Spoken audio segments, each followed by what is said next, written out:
小さくて軽量、サイズ的には G1X より一回り大きいぐらい。上下スイッチは使いにくくて嫌じゃないですか。3つのパッチを直接呼び出せます。同じエフェクトを重ねてかけることもできます。スマホでパラメーターも設定できます。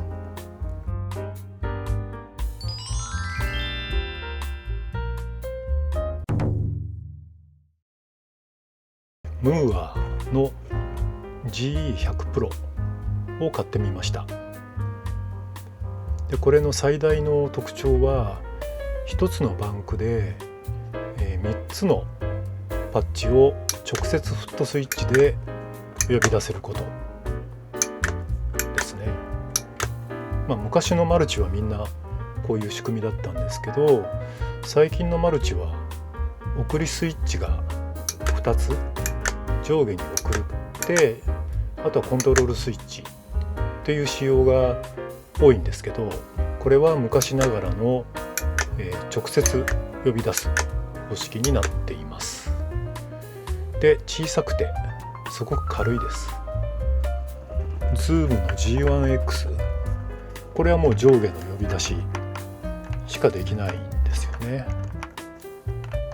でこれも慣れりゃいいんですけど、慣れないと間違えちゃったりします。で大きさはこの G1X の一回り大きいぐらいですかね。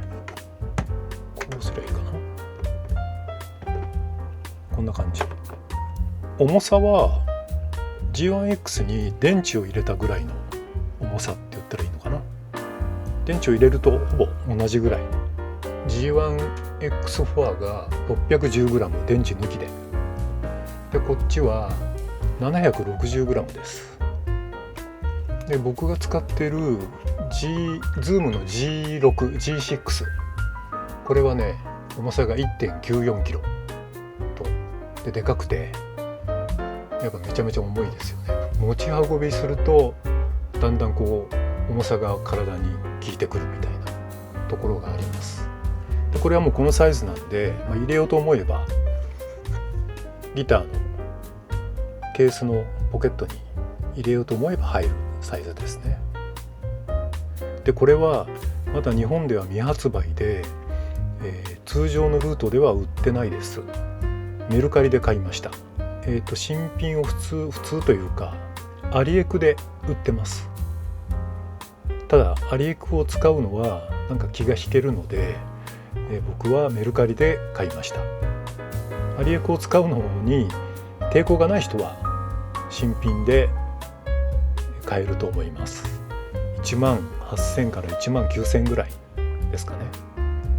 でカラー液晶モニターがついていて、タッチパネルではないので、このコントロールつまみっていうんですかね、これで切り替えたり、エフェクトもこれで調整したりすることができます。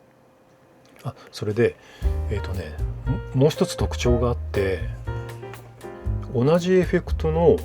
重ねがけ複数かけることができる。例えばこれはオーバードライブ808ってやつを前段に3つ重ねて置いてます。それからディレイをこの辺りに、これ全部デジタルディレイを4つかけてます。でパラメータそれぞれ変えることができるので、同じエフェクターを複数掛けしたい人にはすごくありがたい機能ですね。他のマルチ、中華製のマルチだとオーバードライブエリアに1つ何かを1つ、 FX エリアに何かを1つとか、ディレイエリアに何かを1つ、モジュレーションエリアに何かを1つ、リバーブエリアに何かを1つみたいな形が多いと思うんですけど、これはもうそういうのは全く関係なくて、同じエフェクトを重ねがけができます。でこれにはリチウム電池を内蔵して充電して何もつなげずに使えるタイプ G100 Pro LE だったかなというモデルもあります。それは色が黒です。でこの白いモデルはバッテリーが内蔵されてなくて、必ずここ USB-C で電源を供給する必要があります。ここが電源供給用の USB、 LE モデルだと充電用ですね。でこの USB がパソコンとの接続用で、ここがヘッドホン端子で、ここがステレオアウトですね。でここがインプットになってます。でここがスイッチですね。あとはペダルがついてます。でね、フットスイッチらしきものはないんですけど、キュッと踏むとね、何かが切り替わります。何かっていうのは、設定ができるんですけど、ペダルに何を設定するのかっていうのを自分で選べるんですね。エクスプレッションペダルのボタンがあって、これを押すとファンクションキャリブレーションエクスプレッションボリュームっていう風になってて、こいつでボリュームを設定すれば0から100までこの踏みしろっていうんですかね、これで調整したボリュームペダルにまずなりますと。そうじゃなくて、例えば、ファンクションを選んでここで調整したいもの、例えば DS って書いてありますけど、これはオーバードライブの808っていうのを設定してるんですけど、こいつを選んで、次はボリューム選ぶと、ボリューム、トーン、ゲイン、要は808のボリュームとトーンとゲインをこのペダルでいじることができるっていうふうに設定ができるんです。それとバンクの切り替えは2つを同時押しすると切り替えられます。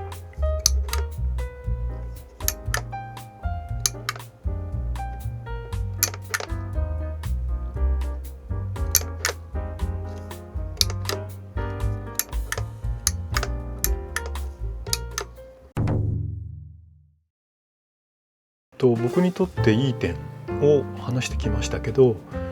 いまいちな点もあります。パッチボリュームっていうんですかね、それがないです。マスターボリュームっていうのがあるんですね。マスターボリューム。ただ、パッチごとのボリュームではないので、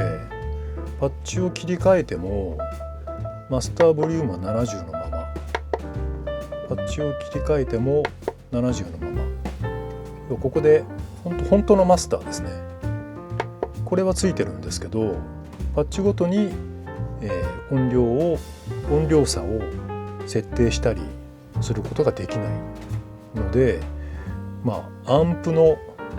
プエフェクトの中のボリュームなりマスターボリュームで調整するしかない。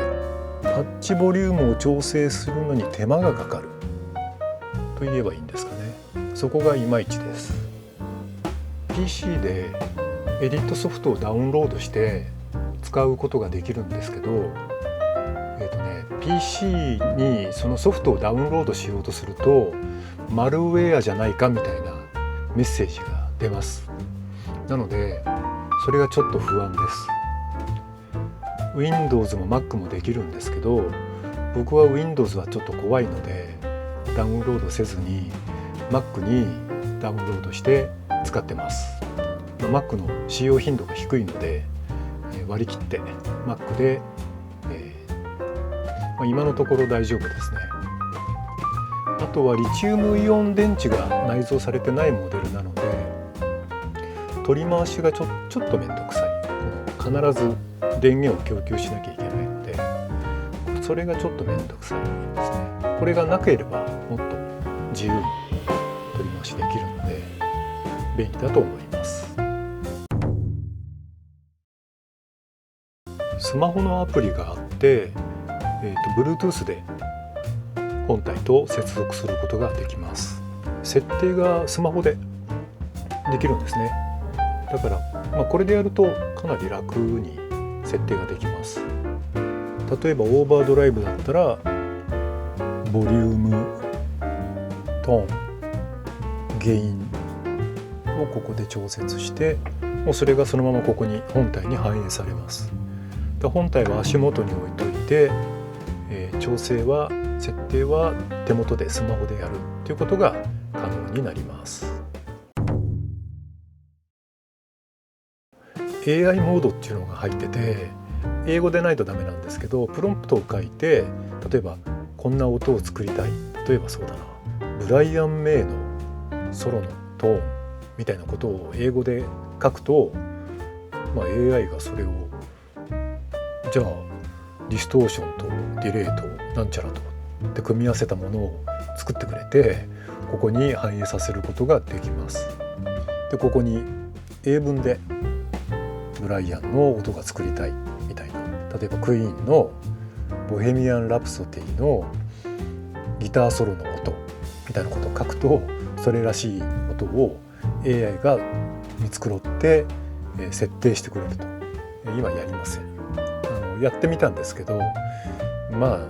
そんなに似てないです。それでまず作って、あとは自分で細かく調整していくっていうやり方の方がいいと思います。はい、これがムーアスタジオ Mac 用のソフトです。これに、G100 Pro を接続するのは、このボタンで接続できます。はい、接続できました。そうするとこの画面で、好きなようにこう順番を入れ替えたり、あとは個別にですね、この FX っていうのはレッドコンプが入ってて、センスとレベルを調節できます。アンプは USTD なんでしょうね、 US ツイード USDX、 これがツインリバーブかな、デラックスリバーブ、よくわかりません。はい。でそれぞれゲインやバス、ミッド、トレブル、プレゼンス、あとこれ MST っていうのがマスターボリュームです。で続いてキャビネットが DLX112、 12インチのスピーカーが1個って意味だと思います。で、モジュレーションがデチューン、ピッチとミックスとトーン、これもいじれます。でディレイがリアルなんでしょうね、レベルとフィードバックとタイムとサブ D、 これ変えるとね、ディレイタイムを4分の1するとか、そういう意味なんじゃないかなと思います。そしてリバーブ、これもルーム、ホールとかチャーチとかプレートスプリングとか選べます。で音はですね、シングルコイル CL クリーンだと思うんですけど、聞いてみます。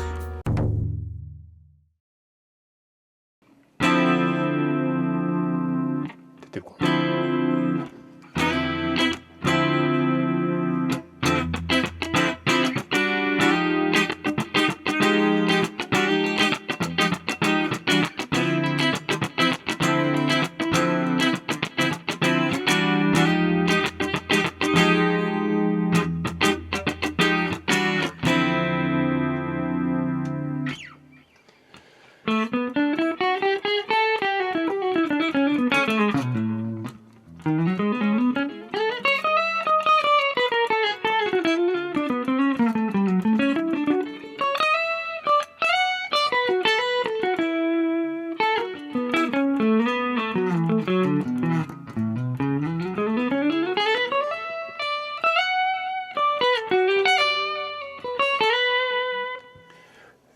次がシングルコイル OD オーバードライブだと思いますね。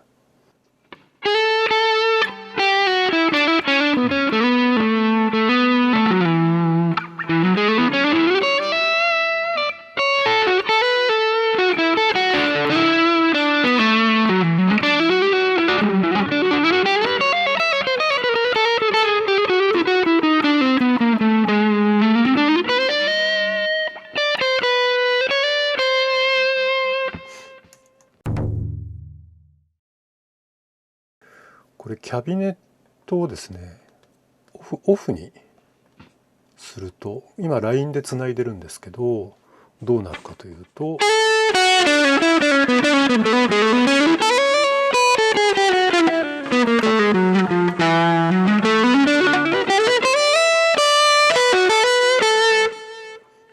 LINE で直接取るときはキャビネットをオンにするということなんですけど、片方だけキャビネットをオンにすることができます。例えば左だけキャビネットをオンにすると、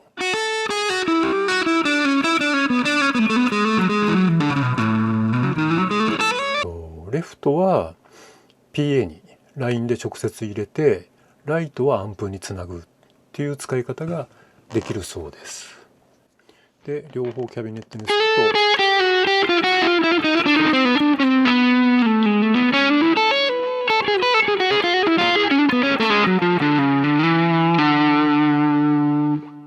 こういう音になります。で、次がシングルコイルリード。もっと歪むんでしょう。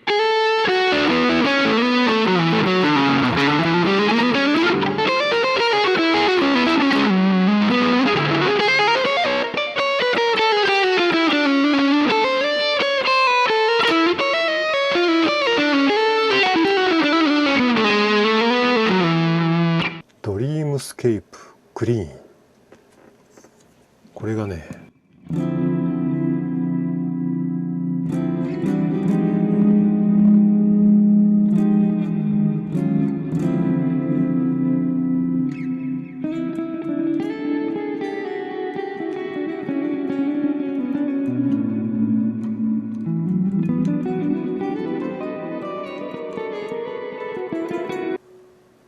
ピンポンディレイですね。あと最後にモジュレーションが来ていて、パンナー。これも左右に振るやつかな。はい。詳しくはよくわかりません。あとウォータードロップ。オ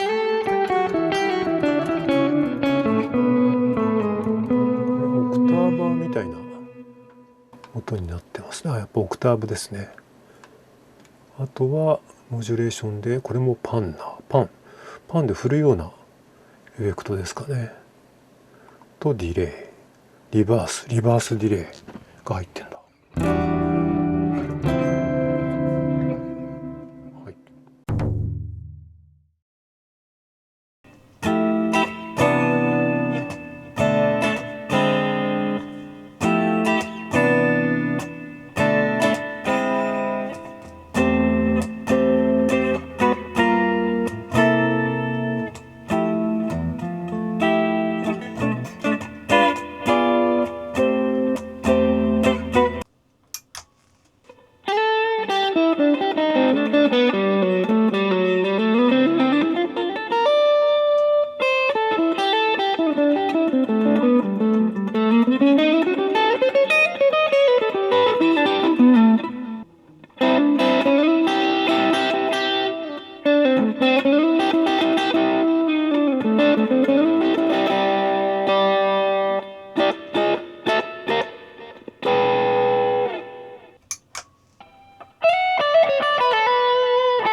はい、ということで僕が使っているメインの Zoom G6 よりは圧倒的に小型軽量、